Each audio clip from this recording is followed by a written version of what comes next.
Hindi, pag-aalaga ng hayop, di ba, pagpapastol.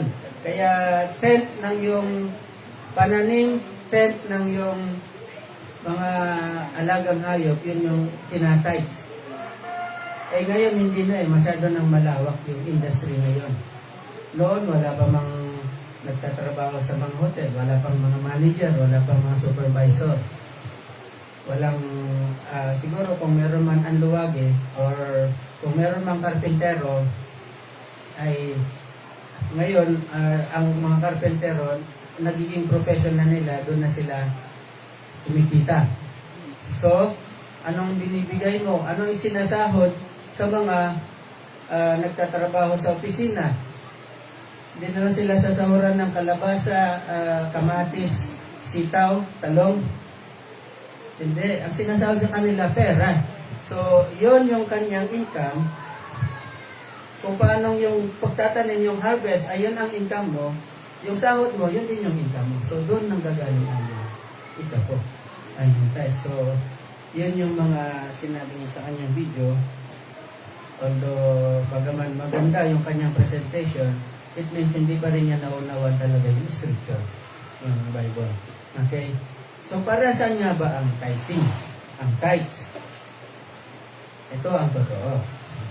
Ang tithes ay para sa mga pari at mga Levita na naglilingkod sa templo. So, dinadala ng mga Israelites yung tithes doon sa temple para sa mga pari at sa mga Levites. Kasi sila, wala silang mana ng mga lupain. Hindi katulad ng mga other tribes. Of course, una lang yon. Siyempre, ako papalakpan ko. Ang galing na. Pero may pangalawa pa. Ginagamit din yung tithes and offerings sa maintenance sa templo. Siyempre, hindi nang pwedeng hindi nasisira yung templo, di ba?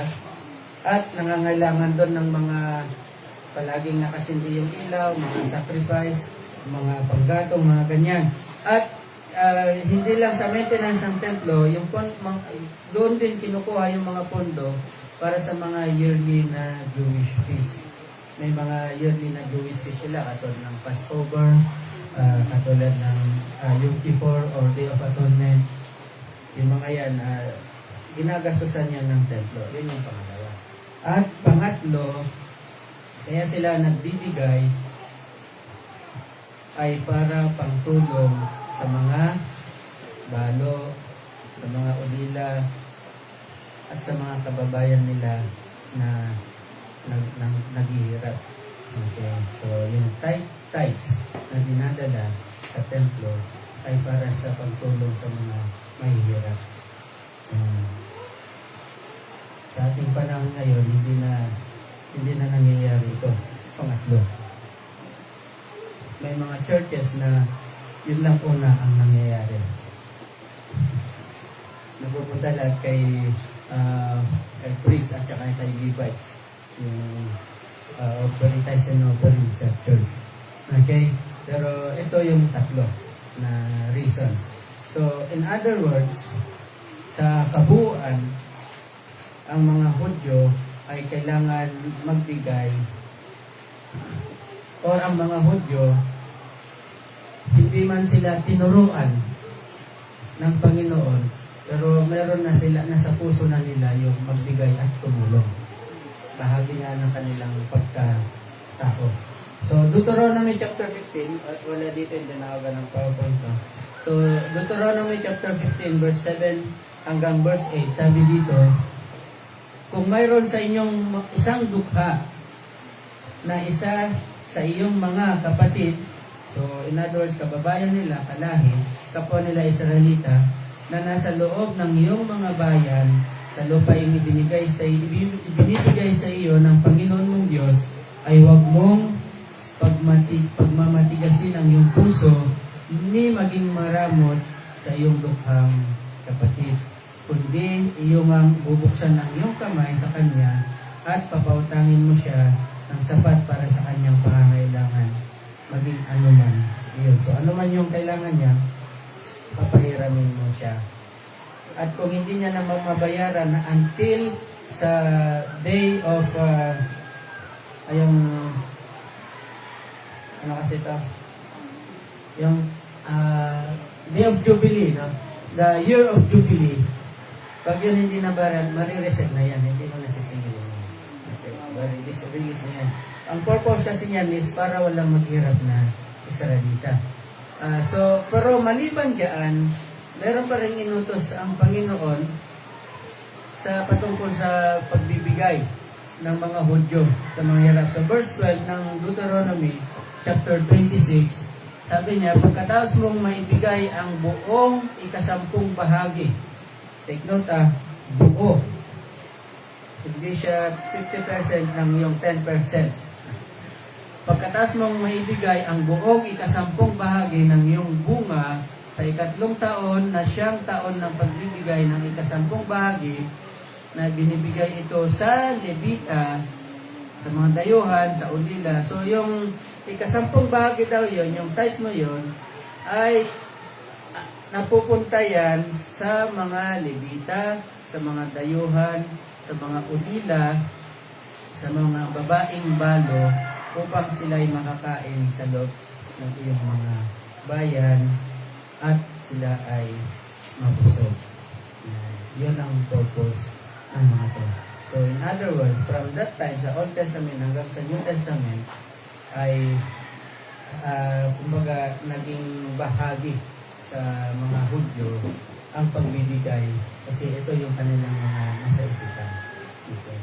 So paano yun? After na disperse sila, dumating yung time na malayo na yung templo.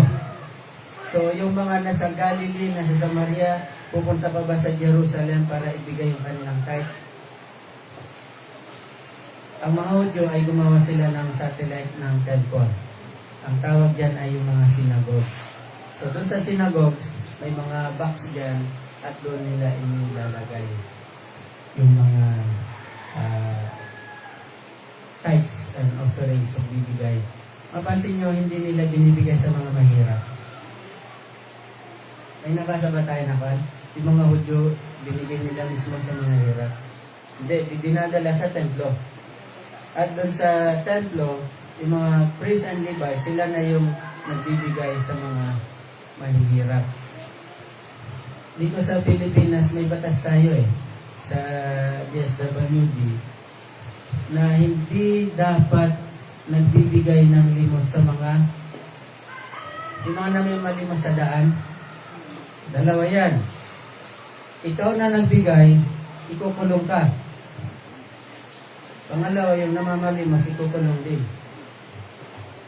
Kaso lang, ang dami na naman ngayon sa palengke. Oo. Yan lang. Kahit na meron tayong batas na ganito, mapapansin mo, ang Pilipino talagang matulungin at maawain. Magbibigay at magbibigay ka. Lalo na kung bigbig niya yung kanyang anak na kanyang Ang problema is di natin alam kung yun ay mapupunta sa kanya, mapupunta sa bata, o mapupunta sa sindikato. Kaya ang ginagawa ng DSWD, sa kanila na lang yung tulong at sila yung magbibigay. Ang problema ay hindi naman ilog ang ating mga government agencies, pero bakit may mga buhaya doon?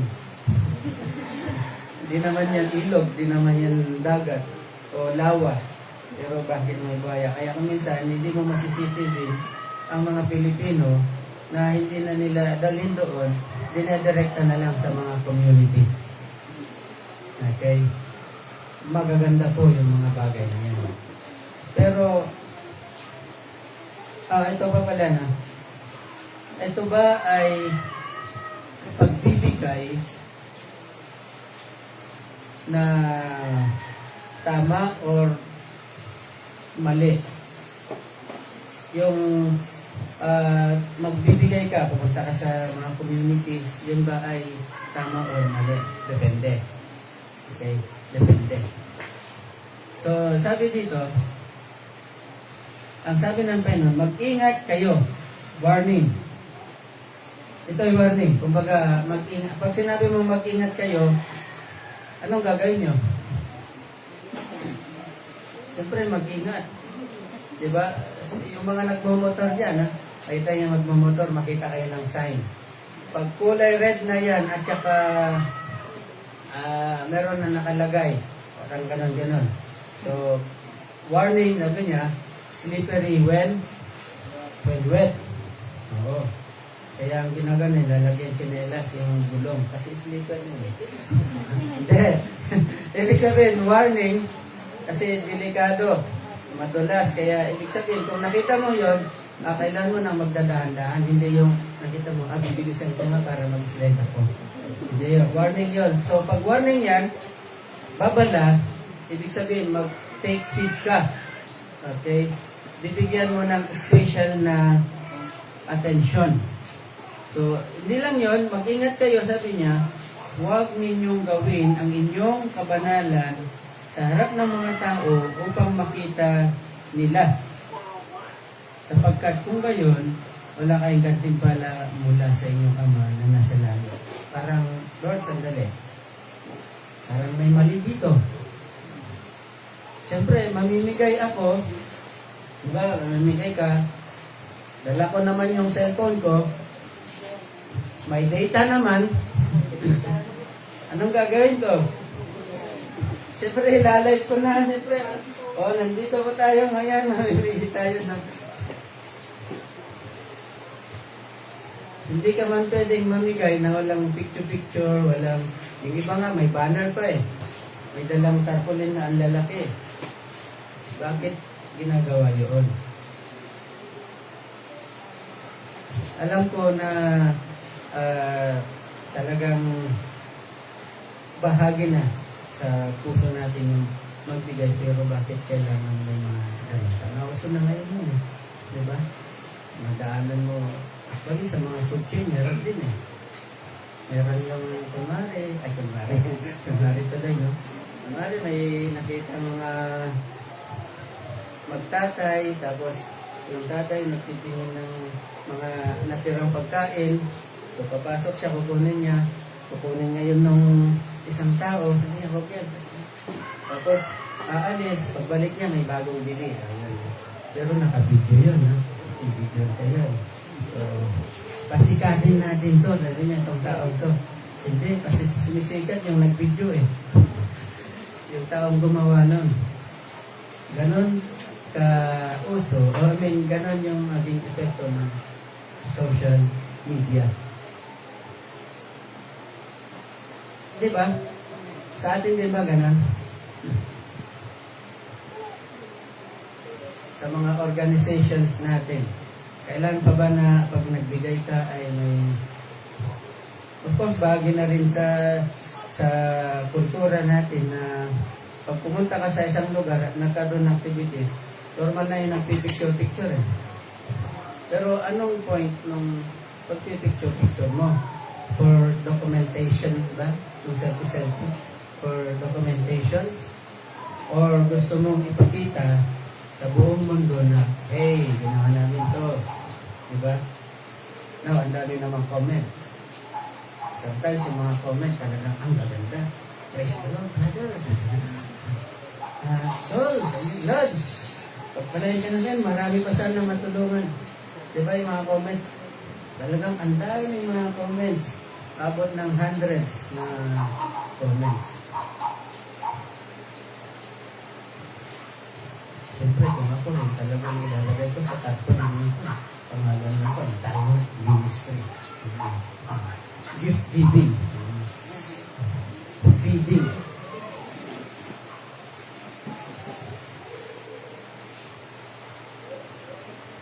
Matutuwa nga naman yung mga tao at makakarinig ka ng mga masasarap na pananalita, di ba? Napakaganda, takamayan ka pa. Kaso lang, sabi ng Panginoon, kapag ikaw ay naglilimos, huwag kang magpapatunog ng trumpeta sa harapan mo. Hindi ko sure kung anong tinutukoy dito ng Panginoon. May mga nagsasabi na dahil ang templo ay malayo nasa Jerusalem at yung mga nasa Galilee, yung mga nasa outside ng Israel, gusto na rin nilang magbigay, kaya nagtayo ng mga synagogue.